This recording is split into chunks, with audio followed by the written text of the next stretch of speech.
오늘 우리에게 주시는 하나님의 말씀은 로마서 9장 1절로부터 18절까지의 말씀입니다. 로마서 9장 1절에서부터 18절까지의 말씀, 우리 차분하게 한 목소리로 같이 읽겠습니다. 나는 그리스도 안에서 참말을 하고 거짓말을 하지 않습니다. 내 양심이 성령을 힘입어서 이것을 증언하여 줍니다. 나에게는 큰 슬픔이 있고 내 마음에는 끊임없는 고통이 있습니다. 나는 육신으로 내 동족인 내 결애를 위하는 일이면 내가 저주를 받아서 그리스도에게서 끊어질지라도 달게 받겠습니다. 내 동족은 이스라엘 백성입니다. 그들에게는 하나님의 자녀로서의 신분이 있고 하나님을 모시는 영광이 있고 하나님과 맺은 언약들이 있고 율법이 있고 예배가 있고 하나님의 약속들이 있습니다. 족장들은 그들의 조상이요 그리스도도 육신으로는 그들에게서 태어났습니다. 그는 만물 위에 계시며 영원토록 찬송을 받으실 하나님이십니다. 아멘. 그러나 하나님의 약속의 말씀이 패했다고는 할 수 없습니다. 이스라엘에게서 태어난 사람이라고 해서 다 이스라엘 사람이 아니고 아브라함의 자손이라고 해서 다 그의 자녀가 아닙니다. 다만 이삭에게서 태어난 사람만을 너의 자손이라고 부르겠다 하셨습니다. 이것은 곧 육신의 자녀가 하나님의 자녀가 되는 것이 아니라 약속의 자녀가 참 자손으로 여겨지리라는 것을 뜻합니다. 그 약속의 말씀은 내년에 내가 다시 올 때쯤에는 사라에게 아들이 있을 것이다 한 것입니다. 그뿐만 아니라 리브가도 우리 조상 이삭 한 사람에게서 쌍둥이 아들을 수태하였을 때 그들이 태어나기도 전에 무슨 선이나 악을 행하기도 전에 택하심이라는 원리를 따라 세우신 하나님의 계획이 살아있게 하시려고, 또 이러한 일이 사람의 행위에 근거하는 것이 아니라 부르시는 분께 달려있음을 나타내시려고 하나님께서 리브가에게 말씀하시기를 형이 동생을 섬길 것이다 하셨습니다. 이것은 성경에 기록한 바 내가 야곱을 사랑하고 에서를 미워하였다 한 것과 같습니다. 그러면 우리가 무엇이라고 말을 해야 하겠습니까? 하나님이 불공평하신 분이라는 말입니까? 그럴 수 없습니다. 하나님께서 모세에게 말씀하시기를 내가 긍휼히 여길 사람을 긍휼히 여기고 불쌍히 여길 사람을 불쌍히 여기겠다 하셨습니다. 그러므로 그것은 사람의 의지나 노력에 달려있는 것이 아니라 하나님의 자비에 달려 있습니다. 그래서 성경에 바로를 두고 말씀하시기를 내가 이 일을 하려고 너를 세웠다. 곧 너로 말미암아 내 능력을 나타내고 내 이름을 온 땅에 전파하게 하려는 것이다 하셨습니다. 그러므로 하나님께서는 긍휼히 여기시고자 하는 사람을 긍휼히 여기시고 완악하게 하시고자 하는 사람을 완악하게 하십니다. 아멘. 네, 바울의 다른 많은 서신서들처럼 이 로마서도 앞부분에서는 복음의 원리에 관해서, 또 뒷부분에서는 복음의 적용에 관해서 말씀하고 있습니다. 자, 지금까지 살펴본 로마서의 처음 8장이 복음의 원리에 관한 말씀입니다. 자, 그리고 이제 오늘 말씀부터 시작되는 이 부분이 그 적용과 구체적인 세부 사항으로 나오는 바로 그 말씀입니다. 자, 그런데 그 중에 하나가 우리가 하나님에 관해서 반드시 풀어야 할 오해들이 있다는 것입니다. 그 오해를 풀어야 합니다. 여러분, 오해가 풀려야 관계가 회복이 되고 또 깊어질 수 있는 것이죠. 그러니까 우리가 신앙생활을 하면서 하나님에 대해서 잘못 생각하고 있는 것이 있다면 그것이 바로잡아지고 정리가 되어져야 우리의 믿음이 더 깊이 들어갈 수 있는 것입니다. 그래서 오늘은 오해를 좀 풀어보려고 합니다. 자, 어떤 오해인가? 오늘 본문에 읽어보시면 두 가지 오해가 풀어지도록 그렇게 오해를 설명하고 있습니다. 첫 번째는 하나님의 약속이 폐하여질 수도 있는 것이 아닐까 하는 그런 오해입니다. 자, 1절부터 5절까지의 내용은 이런 거죠. 하나님께서 이스라엘 백성들을 선택했는데 왜 저들이 예수를 거부합니까? 심지어 저들은 예수님을 십자가에 못 박았습니다. 이게 어떻게 된 것입니까? 자, 그렇다면 하나님의 약속이 폐하여지는 것은 아니지 않습니까? 그런 것은 아닙니까? 하는 이런 이야기입니다. 하나님의 약속이 무효화된 것이 아니냐 하는 것이죠. 자, 이런 오해에 대해서 바울은 이렇게 대답을 하고 있습니다. 6절과 7절인데요. 같이 읽습니다. 시작. 그러나 하나님의 약속의 말씀이 폐했다고는 할 수 없습니다. 이스라엘에게서 태어난 사람이라고 해서 다 이스라엘 사람이 아니고 아브라함의 자손이라고 해서 다 그의 자녀가 아닙니다. 다만 이삭에게서 태어난 사람만을 너의 자손이라고 부르겠다 하셨습니다. 자, 이 말은 이스마엘을 보라는 것입니다. 아브라함의 혈통이라고 다 구원받는 게 아니고 선택받은 것은 오직 이삭이었다라는 거죠. 유대인도 마찬가지입니다. 유대인이라고 해서 또 이스라엘 사람이라고 해서 다 자동으로 구원받는 것이 아니라는 거죠. 이스라엘이라고 다 이스라엘이 아니라는 것입니다. 표면적 유대인이 유대인이 아니고 이면적 유대인이 유대인이다라고 말씀하고 있는 거죠. 자, 우리가 죽기 전에 반드시 해야 할 것이 바로 이 하나님에 대한 오해를 푸는 것입니다. 자, 그런데 우리가 언제 죽을지 모르잖아요. 그러니까 우리가 지금 특별히 사순절 기간 동안에 우리의 믿음이 더 깊어지기 위해서 하나님에 대해서 가지고 있는 잘못된 생각들을 좀 정리해야 합니다. 우리 하나님이 하실 수 없는 것이 있습니다. 거짓말 하시는 거 하나님이 하실 수 없는 일이죠. 하나님의 본질상 하나님은 거짓말 하실 수가 없습니다. 우리 인간은 다급해지면 거짓말을 잘 합니다. 그러나 하나님은 그러실 수가 없는 분이십니다. 그건 하나님에게 초이스가 되지 않습니다. 거짓말하는 하나님은 하나님이실 수가 없는 거죠. 약속을 지키시는 하나님의 증거가 뭐냐? 하나님은 그 약속하신 것을 반드시 지켜내시고야 만다라고 하는 우리의 눈앞에 있는 확실한 증거가 있습니다. 그것이 바로 십자가죠. 십자가는 하나님은 약속하신 것을 이루시는 하나님이시다라고 하는 것을 우리에게 너무나 분명하게 보여주는 하나님의 증표입니다. 이번 사순절 기간 동안에 우리를 위해서 죽기까지 하신 그 예수님을 묵상하면서 우리 하나님은 약속을 지키시는 하나님이시구나. 내가 너를 구원해 줄게. 내가 너를 지켜줄게. 하나님은 이것을 그냥 말씀으로 끝내지 않고 그 말씀하신 약속을 이루셨습니다. 그 증거가 바로 십자가라고 하는 것이죠. 그래서 우리 하나님께서 얼마나 신실하신 약속의 하나님이신가 하는 것을 이번 사순절 기간 동안에 다시 한번 확실하게 깨달으시는 저와 여러분이 되시기를 바랍니다. 두 번째 오해는 하나님의 선택은 불공평한 것이 아니냐라는 이런 오해죠. 하나님은 왜 이스마엘이 아니고 이삭만을 선택하셨냐 하는 것입니다. 이건 불공정한 거 아니냐라는 거죠. 그러니까 요즘식으로 질문한다면 이런 것일 것입니다. 복음을 들어보지 못한 사람들은 도대체 어떻게 되는 것입니까? 이거 불공평한 거 아닙니까? 같은 질문이죠. 바울의 대답은 이렇습니다. 15절과 16절 같이 읽습니다. 시작. 하나님께서 모세에게 말씀하시기를 내가 긍휼히 여길 사람을 긍휼히 여기고 불쌍히 여길 사람을 불쌍히 여기겠다 하셨습니다. 그러므로 그것은 사람의 의지나 노력에 달려 있는 것이 아니라 하나님의 자비에 달려 있습니다. 자, 무슨 말이죠? 하나님이 이삭을 선택한 것은 불공평이 아니고 자비이고 긍휼이고 불쌍히 여겨주시는 사랑이라고 하는 것입니다. 자, 에서와 야곱을 한번 보십시오. 야곱은 사랑하고 에서는 미워했다라고 했는데 이것은 성경적인 표현입니다. 그러니까 야곱을 더 사랑하고 에서를 덜 사랑했다라고 하는 거죠. 에서를 그냥 진짜 미워했다 뭐 이런 뜻으로 보기보다는 야곱을 더 사랑했다라고 하는 것을 강조하는 히브리적인 표현입니다. 자, 그러나 그냥 문자적으로 볼 때에도 사실 에서는 정말 미움을 받을 만한 사람이었습니다.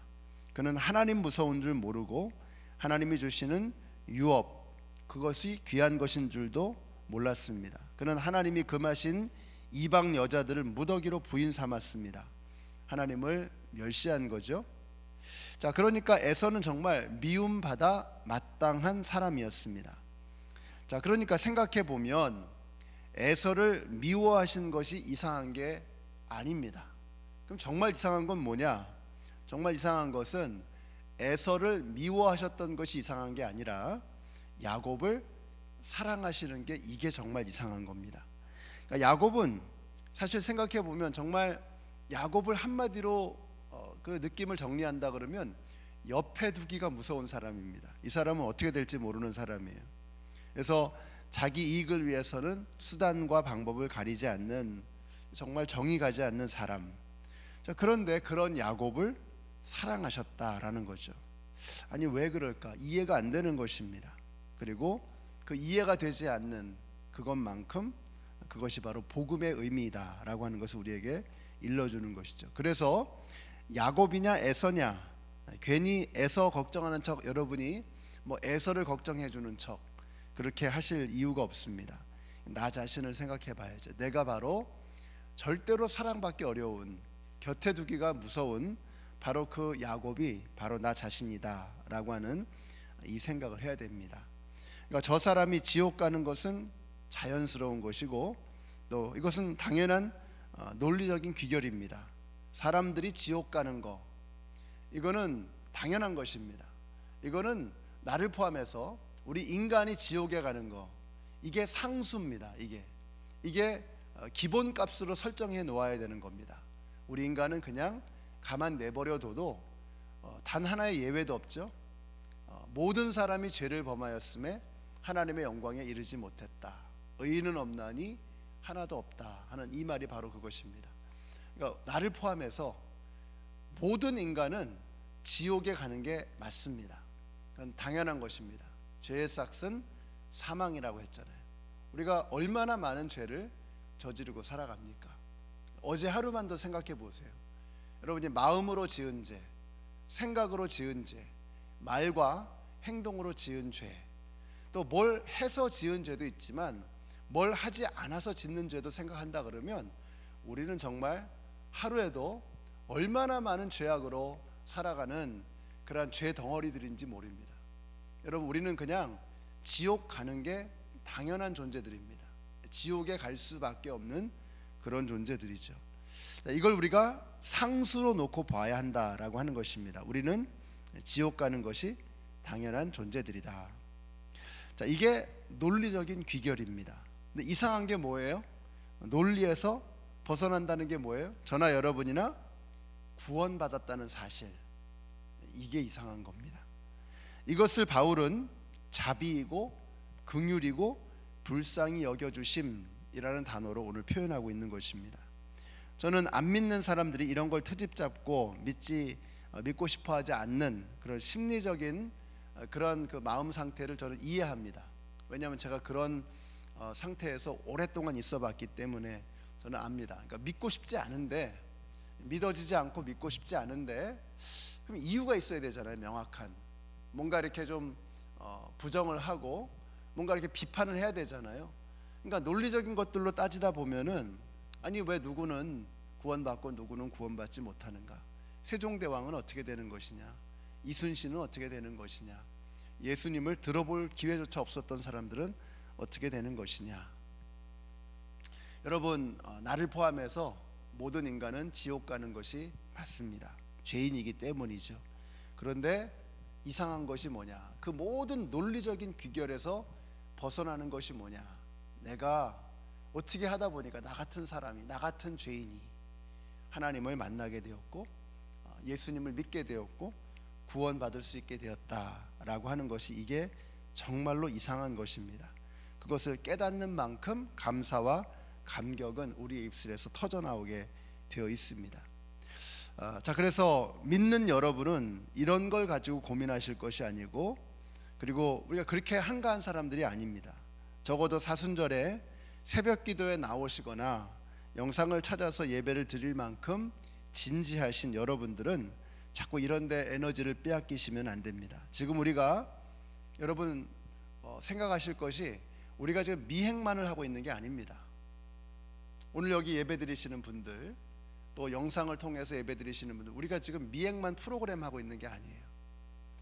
이런 어떤 그 질문들에 대해서 대답하고 그런 걸 지금 하고자 하는 것이 아닙니다. 우리가 지금 해야 될 일은 뭐냐?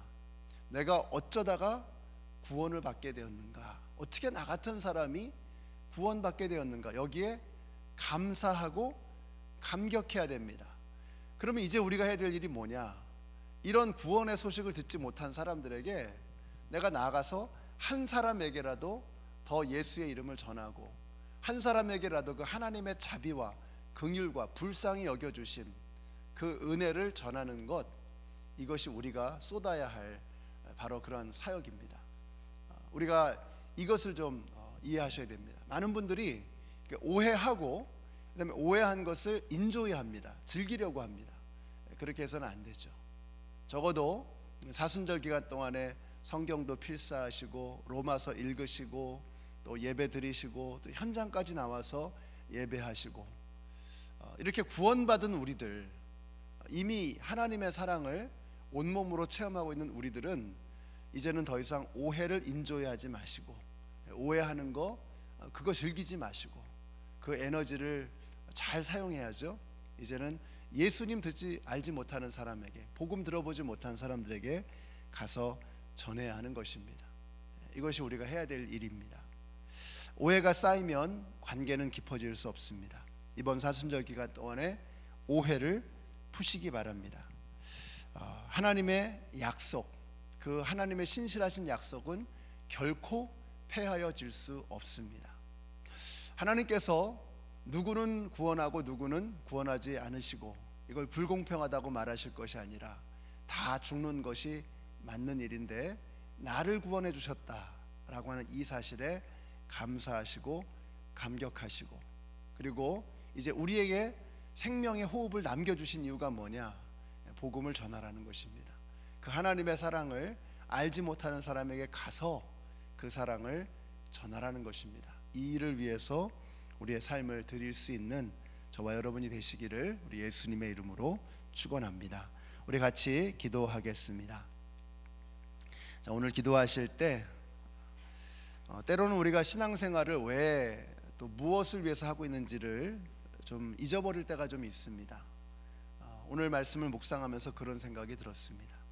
우리가 때로는 이런 그 질문이라든지 여러 가지 생각들, 또 오해, 이런 것을 그냥 어떤 면에서는 좀 즐기고 있지 않은가 하는 부끄러운 마음이 들었습니다.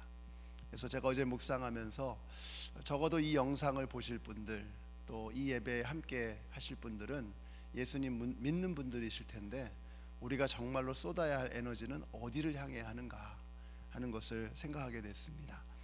사랑하는 성도 여러분, 오늘 우리가 이 오해를 풀고 감사와 감격을 다시 한번 경험하시고 정말 하나님의 영광을 위해서, 예수 그리스도의 생명을 전하기 위해서 힘쓰시는 오늘 하루가 되었으면 좋겠습니다. 이것을 위해서 기도해 주시고요. 우리 교회에서 각 목장마다 가지고 있는 우리 예수 믿지 못하는 사람들 위한 전도 대상자 명단이 있을 것입니다. 또 여러분 주위에 예수님을 알지 못하고 계시는 분들이 계십니다. 하나님, 그들에게 어떻게 해서든 복음을 전하기 위해서 힘쓰는 오늘 하루가 되게 하여 주시옵소서. 우리 같이 합심해서 기도하겠습니다. 하나님 감사합니다. 하나님, 저희들이 하나님의 약속이 혹시 폐해질 수도 있지 않을까 하는 그런 오해를 품고 있습니다. 그러나 하나님은 예수 그리스도를 내어주실 만큼 약속을 신실하게 지키신 하나님, 또 앞으로도 그 약속하신 것을 변함없이 지키실 하나님이신 것을 믿습니다. 또 우리 하나님은 불공평하신 하나님이 아니시고 우리 하나님은 긍휼과 자비와 불쌍히 여겨주시는 은혜의 하나님이신 것을 믿습니다. 우리 각자가 가지고 있는 하나님에 대한 여러 가지 오해들이 참 많습니다. 우리가 이미 예수를 믿고 있고 이미 하나님의 자녀가 되었는데 지금 우리가 미행만을 하는 것도 아닌데 우리가 신앙생활을 마치 미행만 참가자처럼 그렇게 하고 있는 것이 아닌가 하는 생각을 합니다. 이제 우리가 정말로 쏟아야 할 에너지는 내가 만난 예수님, 내가 구원받은 그 구원의 감격의 기쁨을 아직도 예수님 알지 못하고 있는 사람들에게 전할 수 있는 저희들이 되어지기를 원합니다. 아버지 하나님, 우리가 하나님께 은혜를 입고 하나님의 사랑하심을 받은 만큼 어떻게 나 같은 야곱 같은 사람이, 나같이 모자라는 사람이, 나같이 죄 많은 사람이 어떻게 하나님의 선택을 받았을까? 어떻게 구원을 받았을까? 이 하나님의 은혜에 감사하며 감격하는 저희들이 되게 하여 주시옵소서. 이제는 그 감사와 감격이 예수 그리스도의 복음을 전하는 일을 위해서 쓰여질 수 있도록 하나님, 저희들의 생각과 마음을 믿지 않는 사람들에게 복음을 전하기 위한 것으로 사용되어질 수 있도록 이번 사순절 기간 동안에 우리의 마음의 오해가 풀려지고 하나님에 대한 불편한 마음들이 사라지게 하여 주시고 감사와 감격이 넘치게 하여 주시며, 이제는 복음을 전하기 위해서 예수 그리스도를 증거하기 위해서 힘쓰는 저희들 모두가 되게 하여 주시옵소서. 아버지 하나님, 저희들이 우리 주위에 있는 아직도 예수님 알지 못하는 그 많은 영혼들, 너무나도 많은 영혼들이 이 기쁨을 맛보지 못하고 이 구원의 감격을 알지 못하고 구원의 확신도 얻지 못하고 죽음 이후에 어떻게 될 것인가에 대한 확신도 없는 채 하루하루 그렇게 살아가고 있습니다. 아버지 하나님, 저들이 영원한 멸망에서 영원한 생명으로, 영원한 죽음에서 영원한 생명으로 하나님 앞에 나아가는 저들이 되어질 수 있도록 하나님 역사하여 주시옵소서. 특별히 아버지 하나님, 정말 우리 교회에서 이번에 세례 받으시는 여러분들이 계십니다. 예수님을 분명하게 영접하고 확신하고 내 삶의 구주로 모시고 그리고 이제부터 새로운 삶을 시작하는 저들이 되게 하여 주시옵소서. 아버지 하나님, 감사합니다. 저희들이 마치 미행만 참가자처럼 질문하고 끊임없이 오해를 풀지 않은 채로 그렇게 뜨뜻미지근한 상태에서 믿음 생활하는 저희들의 모습을 봅니다. 아버지 하나님, 어떻게 해서든 하나님을 향한 오해들이 있다면 그것이 풀려지는 은혜의 역사가 오늘 함께 이 새벽에 예배하는 모든 심령 가운데 임하게 하여 주시옵소서. 내가 구원받고 영원한 생명을 얻게 하신 그 하나님의 놀라우신 계획과 섭리 앞에 감사하는 저희들 되게 하여 주시고, 이 감격스러운 가슴으로 아직도 예수님을 알지 못하는 이들에게 다가가서 내가 만난 예수, 내가 받은 이 구원의 감격을 전할 수 있는 저희들 모두가 되게 하여 주시옵소서. 예수님의 이름으로 기도드렸습니다. 아멘. 하늘에 계신 우리 아버지여, 이름이 거룩히 여김을 받으시오며 나라의 임하옵시며 뜻이 하늘에서 이룬 것 같이 땅에서도 이루어지이다. 오늘날 우리에게 일용할 양식을 주옵시고 우리가 우리에게 죄 지은 자를 사하여 준 것 같이 우리 죄를 사하여 주옵시고 우리를 시험에 들게 하지 마옵시고 다만 악에서 구하옵소서. 나라와 권세와 영광이 아버지께 영원히 있사옵나이다. 아멘.